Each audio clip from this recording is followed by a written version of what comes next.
सबका यही कहना था कि हम लोग अच्छा नहीं कर पाए, हम लोग दिल्ली चले गए, हम लोग दूसरे के यहाँ पर मजदूरी किए, पर तुम घर में सबसे छोटे हो, तुम जरूर कुछ करो। मैं 11वीं क्लास में पढ़ता था।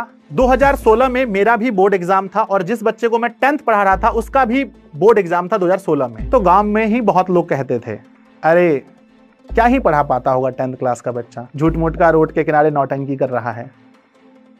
पर मुझे लगता था नहीं।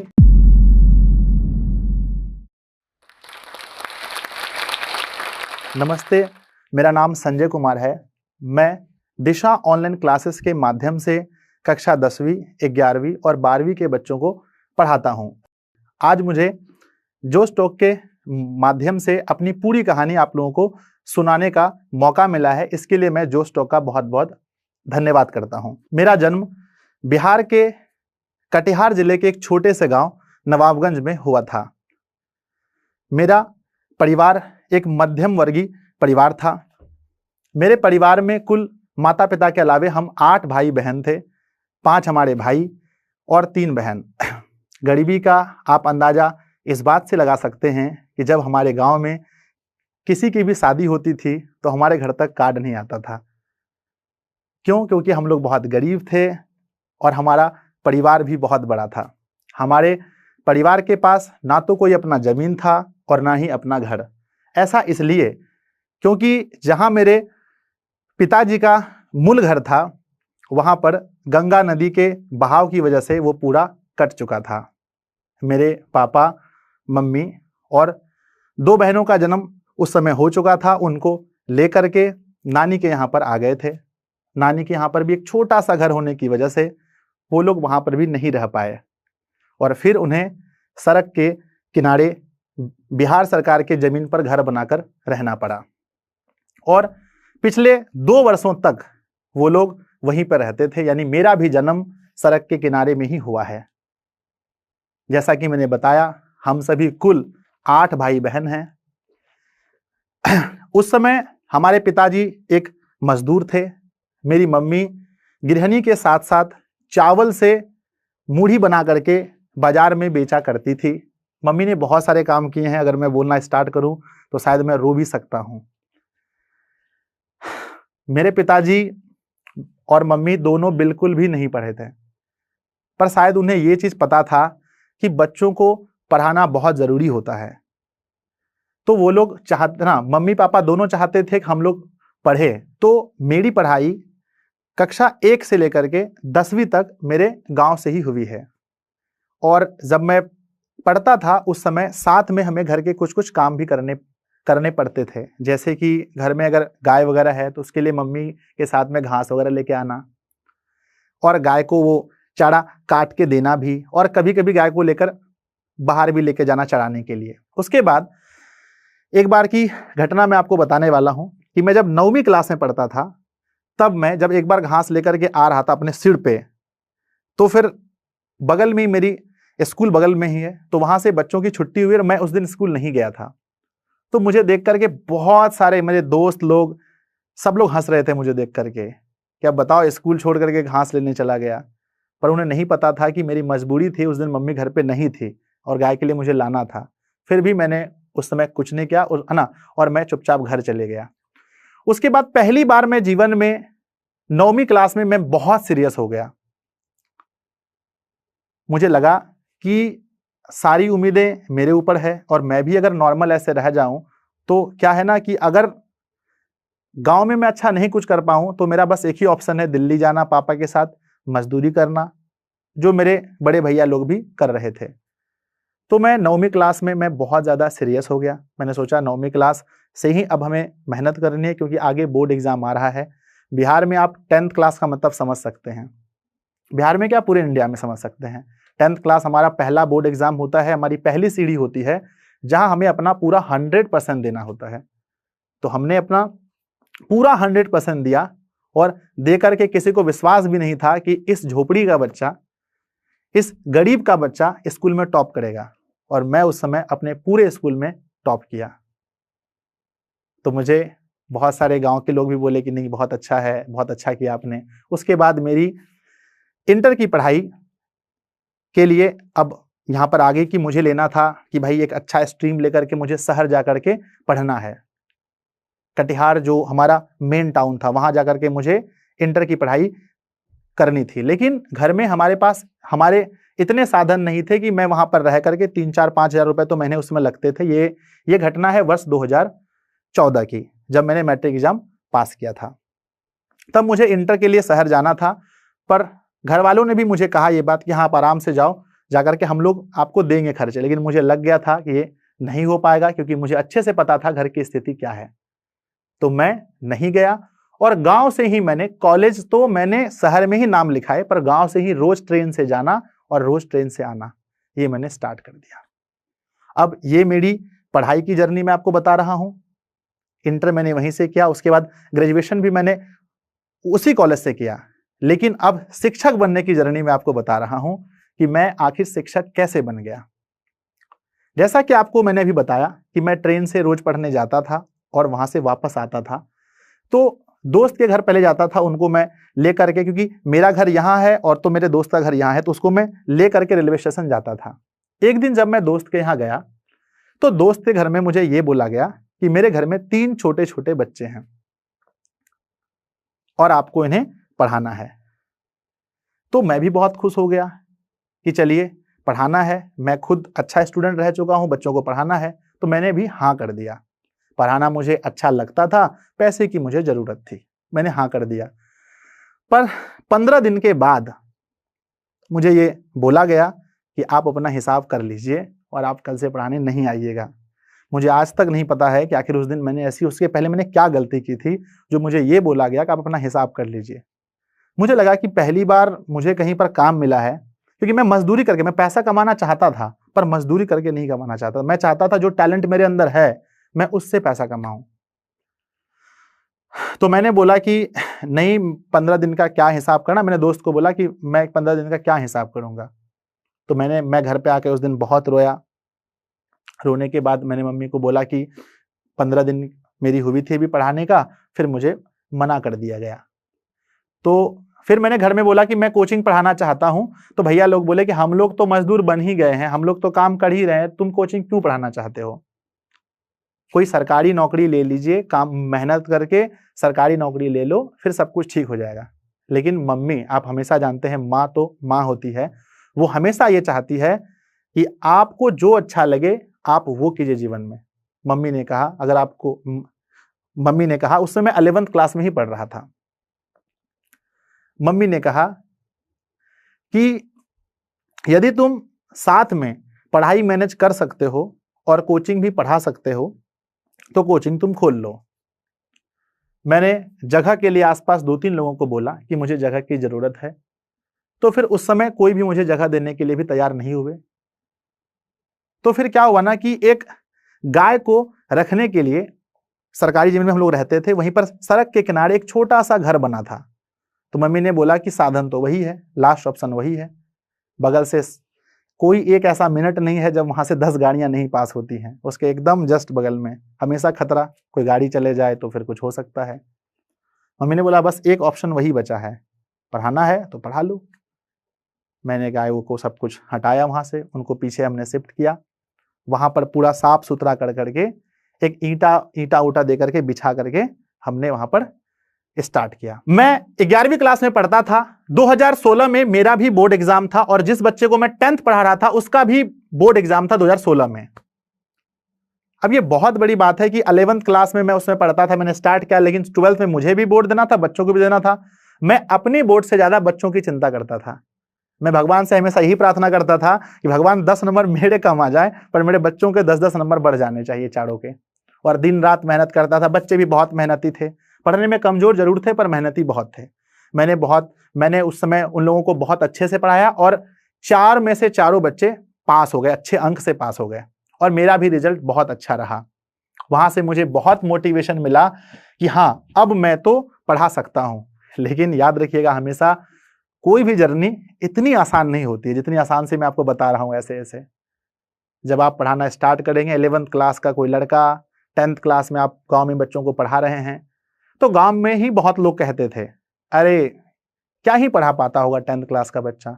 हमारे आसपास के बहुत सारे शिक्षक महोदय थे जो ये कहते थे अभी तो वो खुद बच्चा है, वो क्या पढ़ाएगा, झूठ मूठ का रोड के किनारे नौटंकी कर रहा है। पर मुझे लगता था नहीं, मैं कर सकता हूं, मैं पढ़ा सकता हूं। मैं अपने काम के प्रति इतना लगा हुआ था कि सुबह 5 बजे से मेरी कोचिंग शुरू होती थी। फिर मैंने स्टार्ट किया 10 से, पर 8 क्लास के बच्चे, 9th क्लास वाले बच्चे, 7th क्लास तक बच्चों को मैं पढ़ाना स्टार्ट कर दिया। मुझे लगा कि जब मेरा बोर्ड एग्जाम हो गया तो मुझे लगा कि अब तो मैं खाली हूं, तो मैं पढ़ा सकता हूं। 5 बजे सुबह मैं क्लास स्टार्ट करता था, सुबह 4 बजे सोकर उठता था। उठने के बाद सबसे पहले कोचिंग में पूरे अच्छे से झाड़ू लगाना। तब तक भैया के पैसे से मैंने 3 बेंच बनवाए थे, मात्र 3 बैठने वाले, हार्ड डेस्क 3 और बेंच 3। तीनों को मैं कपड़े से भिगा करके बहुत अच्छे से पोंछता था। मुझे ऐसा लगता था कि बच्चे भगवान होते हैं और भगवान जहां बैठे वहां साफ होना बहुत जरूरी है, क्योंकि उन्हीं से मुझे पैसा मिलता था। पहली बार जब सूरज ने मुझे 150 रुपए दिया था, वो 150 रुपए मुझे आज भी याद है। अगर आज मुझे अगर कोई बोले 1.5 करोड़ रुपए मेरे खाते में, लेकिन वो 150 रुपए के सामने वो कुछ भी नहीं है। मुझे अभी भी याद है, और सूरज को मैं अभी भी वो मेरी कंपनी में काम कर रहा है। तो फिर क्या हुआ ना कि ऐसे 4 बच्चों से कब मेरा 400 बच्चा हो गया मुझे पता ही नहीं चला। बच्चे एक दूसरे को बताते गए। दिन भर में मैं 7 बैच 8 बैच में पढ़ाना स्टार्ट कर दिया। सब कुछ अच्छा चल रहा था। अब तो लग रहा था कि जैसे कि गांव में भी चर्चे होने लगे, देखो एक लड़का रोड किनारे पढ़ाना स्टार्ट किया, गरीब घर का बच्चा, माँ बाप पूरा जिंदगी मतलब 20-25 साल रोड के किनारे बिता दिए, पर कुछ बहुत अच्छा नहीं कर पाए। लेकिन अब जो है कि हर जगह चर्चा हो रहा था, सर जहां जाते थे सर प्रणाम सब लोग करते थे।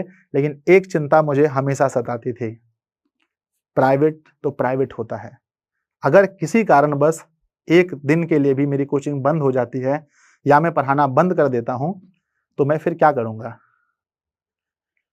लोगों ने मुझे बहुत कहा कि सरकारी देखिए, कम से कम मतलब शायद ही कोई ऐसा व्यक्ति होगा जिन्होंने मुझे सलाह नहीं दिया होगा, हाँ ये सब ठीक है चल रहा है आपका, पर सरकारी नौकरी की तैयारी कीजिए, सरकारी लीजिए। मास्टर जी कहने से पेट नहीं भरता है, जब तक आप कलम चलाएंगे तब तक तो चलेगा, फिर कुछ नहीं होने वाला है। मैंने एग्जाम्स दिए, 2-3 एग्जाम्स मैंने निकाले हैं, जिसमें जैसे बिहार पुलिस का भी एग्जाम मेरा हुआ। फिजिकल के लिए बिल्कुल हम एक दिन भी तैयारी नहीं की, फिर भी गए, फेल होकर आ गए। ग्रुप डी का एग्जाम निकला, फिजिकल में हम गए ही नहीं। लेकिन मुझे अंदर से था कि मुझे तो अब ये करना ही नहीं है, चाहे जो भी हो। मुझे लगता था मेरे अंदर स्किल है, मैं पढ़ा सकता हूं। एक बार मैं अपने कॉलेज से गांव आ रहा था, रास्ते में मैंने देखा कि एक लड़का यूट्यूब पर अपनी बनाई हुई वीडियो को अपलोड कर रहा था। मैंने देखा तो मेरे अंदर एक चीज है कि मैं हर चीज को जानना बहुत चाहता हूं। हमेशा मैं ये सोचता हूं कि ये चीज कैसे हुआ, कैसे हो सकता है। तो मैंने उनको देखा, तो मैंने बोला, उनका भी नाम इत्तेफाक से संजय ही था। मैंने उन्हें बोला कि भैया आप ये वीडियो कैसे डाल रहे हैं। तो उन्होंने बोला कि ये तो बहुत सिंपल है, आप वीडियो को रिकॉर्ड कीजिए, प्लस आइकन पर क्लिक कीजिए, वीडियो अपलोड कर दीजिए। तो मैं भी अपने मन में सोचा कि मुझे भी अपना एक यूट्यूब चैनल बनाना है और अपने कोचिंग में मैं जो बच्चों को पढ़ाता हूं उस चीज को मुझे ऑनलाइन भी लाना है। तो फिर ये बात हुई कि अगर यूट्यूब चैनल बनाए तो उसका नाम क्या रखा जाए। तो मेरा जैसा कि ऑफलाइन कोचिंग में हमारा नाम था सेंटर का दिशा टीचिंग सेंटर, तो मैंने सेम टू सेम उसी को ही दिशा को रखा, ऑनलाइन लगाया और क्लासेस मैंने कर दिया। तो नाम हो गया दिशा ऑनलाइन क्लासेस। तो यहां से हमने इनका नाम दिशा ऑनलाइन क्लासेस रख दिया। अब क्या हुआ कि हम ऑफलाइन में इतने ज्यादा व्यस्त थे कि हम ज्यादा समय ऑफलाइन में दे रहे थे, एक आध वीडियो बना करके यूट्यूब पर डाल रहे थे। हमें क्या लगा था कि कुछ ऐसा होगा कि कोरोना जैसा कुछ आ जाएगा, और अचानक से सब कुछ बदल गया जब कोविड का समय आया।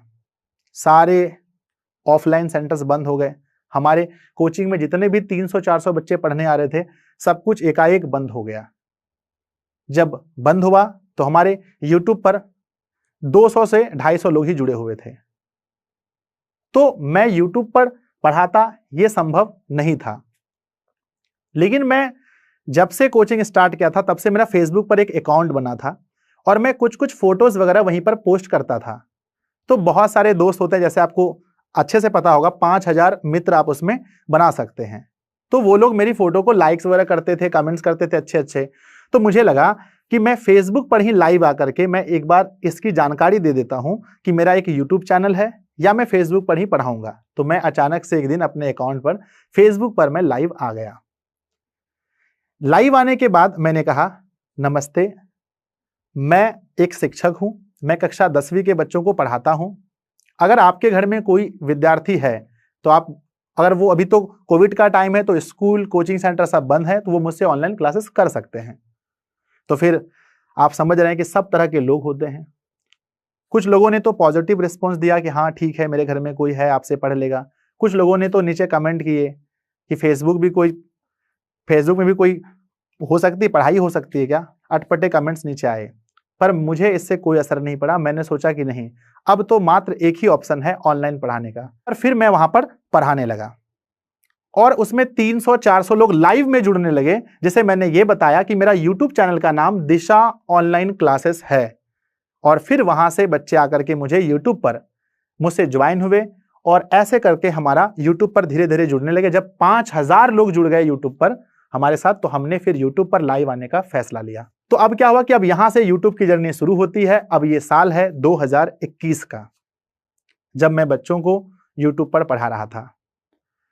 बच्चे मुझसे मेरे पास साधन में सिर्फ एक व्हाइट बोर्ड था, एक 5000 रुपए का फोन था, और कुछ नहीं था। मैं जब वीडियो बनाता था, जैसा कि आपको पता है मेरा कोचिंग सड़क के बिल्कुल करीब था, तो जब वहां से गाड़ियां जाती थी तो बहुत आवाज होता था।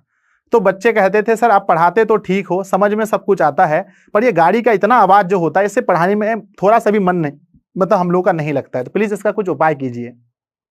तो फिर हमने एक माइक परचेज किया, फिर हम वीडियो रिकॉर्ड करके बच्चों को देने लगे। रिकॉर्ड करते थे वीडियो रात के 11:30 बजे, रात में हम स्टार्ट करते थे 11:30 बजे, 12 बजे, जब पूरा माहौल शांत होता था उस समय। फिर भी जब आप आकर के कहते हैं नमस्कार बच्चों, आप लोगों का स्वागत है, फिर गाड़ी उधर से चला गया, फिर वीडियो खत्म, फिर से स्टार्ट, नमस्कार दोस्तों आप लोगों का स्वागत है, ये चैप्टर शुरू कर रहे हैं, फिर गाड़ी गया, फिर खत्म। तो मेरी बहुत सारी वीडियोस अभी भी यूट्यूब पर रखी हुई है, जिसमें आप ये चीज देख सकते हैं। लेकिन हाँ, कहते हैं ना, अगर आप मेहनत करते हैं तो ऊपर वाला जरूर देखता है, भगवान देखने वाला है, आपकी मेहनत को जरूर देखता है। और अभी मेरे चैनल पर वही सारी वीडियोस पर अच्छे खासे व्यूज हैं, अच्छे खासे बच्चों ने उन्हें देखा है, उन्हें बहुत अच्छे से प्यार दिया है, जिसकी वजह से चैनल बहुत आगे बढ़ा। अब क्या हुआ ना कि पहली बार 2021 में बच्चे मुझे जाने, तो 22 में पहली बार मेरे विद्यार्थी एग्जाम दिए ऑनलाइन मुझसे पढ़ करके। ये साथ में ऑफलाइन भी, तब तक में लॉकडाउन जब खुल गया 22 में, तब ऑफलाइन में भी बच्चे पढ़ रहे थे, लेकिन ऑनलाइन में पहली बार मेरे बच्चे जो मुझसे पढ़ करके एग्जाम दे रहे थे, अप्रोक्स मुझे लग रहा है कि 1,54,000 मेरे उस समय सब्सक्राइबर हो गए थे। और जब उन्होंने एग्जाम दिया, उनका रिजल्ट बहुत ही अच्छा रहा। मेरा मोटिवेशन लेवल बहुत आगे अच्छा आ गया था। मुझे लगता था कि अब मुझे तो एकदम ऑनलाइन में भी मेहनत करनी है और ऑफलाइन में भी मेहनत करनी है। लेकिन मेरे पास पढ़ाने के नाम पर सिर्फ एक व्हाइट बोर्ड था, और मैं अपने मोबाइल के स्क्रीन पर अपने हाथ से ही लिखता था। उसके बाद जब एग्जाम खत्म हो गया, तो मुझे लगा इस बार नई शुरुआत कुछ नए तरीके से करते हैं 2023 वाले बोर्ड के बच्चों के लिए। बच्चों ने मुझे बहुत सारे मैसेजेस किए कि सर आप व्हाइट बोर्ड पर मत पढ़ाइए, आप डिजिटल बोर्ड परचेज कर लीजिए। और आप डिजिटल बोर्ड के बारे में देखें, 2021-22 के बाद, कोरोना काल के बाद डिजिटल बोर्ड बहुत ज्यादा फैला है। तो फिर मैंने कहा एक सेटअप कराने में एक अच्छा खासा खर्च आ जाता है, और अगर आप 20-30 हजार रुपए मंथली, 40 हजार कमा भी रहे हैं, तो वो पैसा जमा नहीं रहता एक जगह, पूरे घर की फैमिली में इधर उधर लग जाता है। तो मेरे पास उतने पैसे थे नहीं कि मैं एक बार सेटअप करवा सकूं।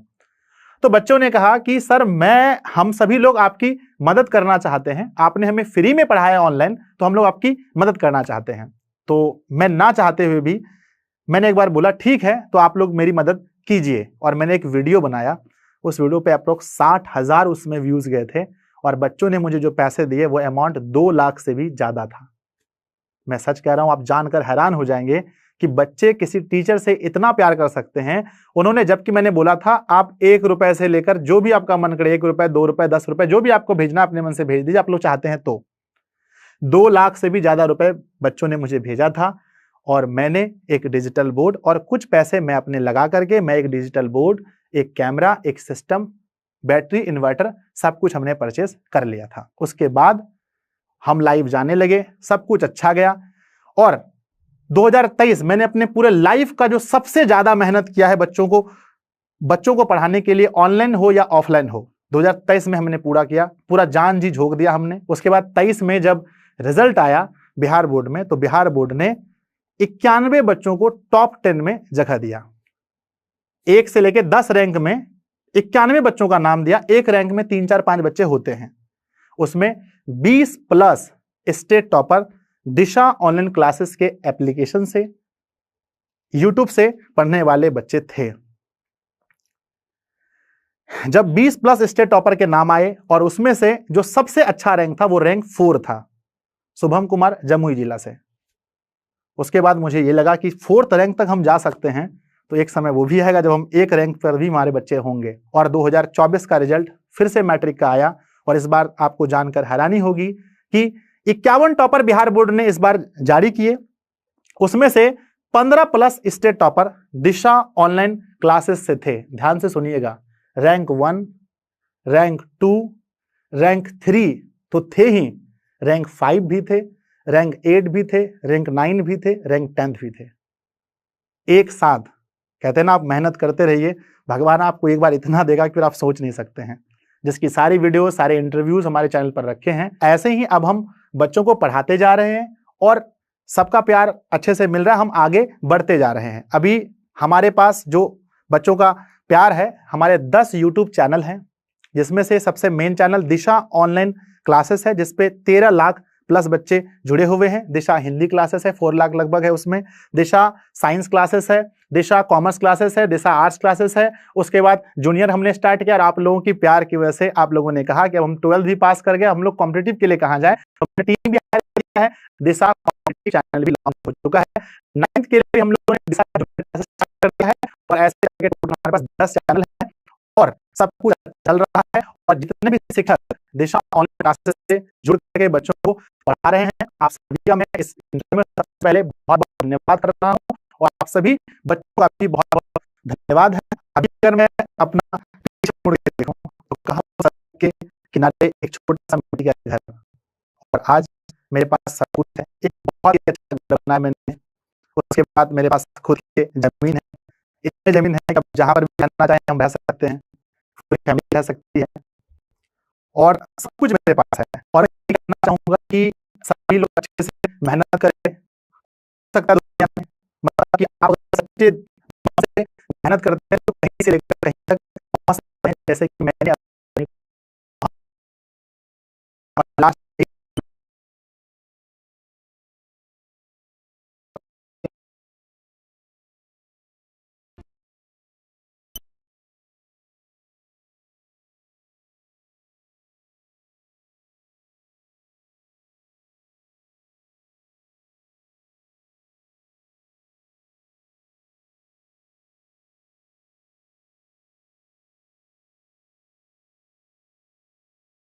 बहुत